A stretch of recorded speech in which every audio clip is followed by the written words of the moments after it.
This is not just another sailing voyage across an ocean.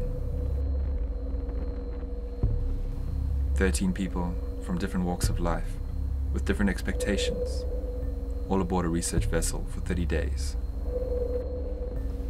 sailing to a place rarely observed by the human eye.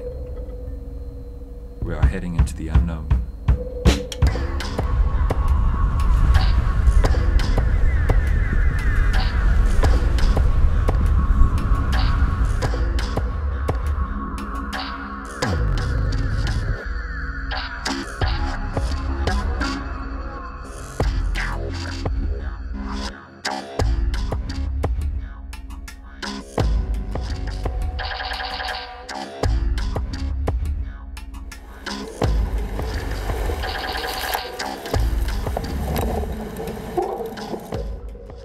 Realistically, we'll have a look at it, but we're going to end up going southeast, further south of the course than we wanted to because of the conditions.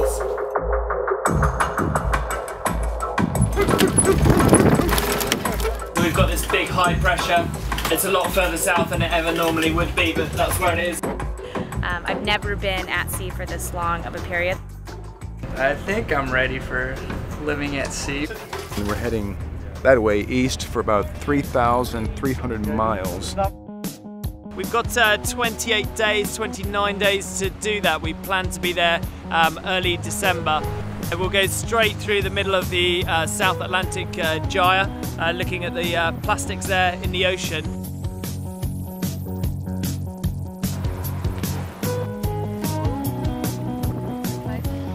We're going to get some fresh food and local produce, and we will get some fuel on board as well.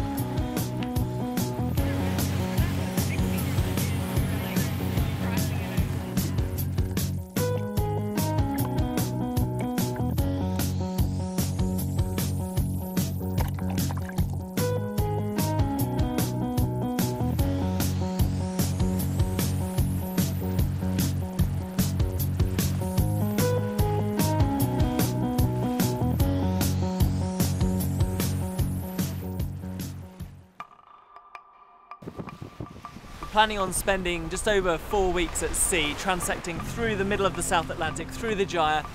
It's our goal on these expeditions to empower people with education and an authentic vantage from Gyre Central. Now, no one's been out to this part of the world to investigate this particular problem of plastic marine pollution floating on the ocean surface. This is the first time. There's an incredible amount of plastic out here, thousands of miles from land, which is actually polluting this beautiful wilderness. Seeing that I mistaked marine life for plastics made me realize how simple it must be for marine life to mistake plastics for food. Pollutants and plastics may be bioaccumulating up the food chain. Well, the apex predator of that food chain is ultimately humans. It's pretty sad to see how many small pieces of plastic are out in the ocean, affecting not only marine life, but possibly humans as well. And when you think about plastic everywhere, it's a pretty startling issue. It's a pretty difficult thing on the senses to get your head around. This is the fourth of 5 large subtropical gyres in the world. And like the others, this one is full of marine plastic pollution. And for me, it was always about looking forward, looking towards the next wind shift, the next weather system, competing against the other boats. But for the first time with this project, I've been forced to actually look down into the ocean and see what's there. And it's just been a revelation.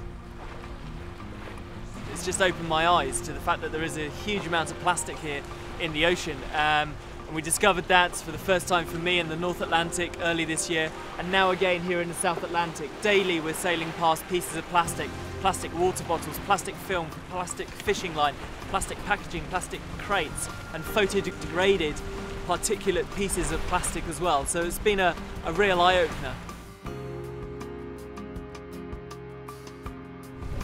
We've been trawling day and night every 60 miles across the South Atlantic Ocean, and every single sample has contained plastic pollution. 1, 2,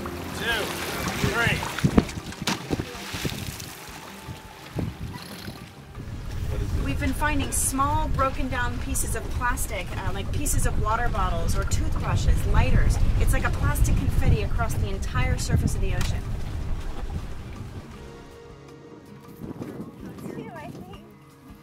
When we use our nets to skim the surface, you get that little handful of confetti in every trawl. And it's really every trawl. We left Rio de Janeiro 2 weeks ago, began trawling within a couple hundred miles. First trawl, plastic. Next trawl, plastic. Every one. The trawls now easily have 5 times more plastic than the first ones. We're in the middle of the gyre, and we're finding exactly what we expected. What we have seen amid the cresting waves is no figment of the imagination, no refraction of light on water. With eyes open to this reality, we are left to save our synthetic seas.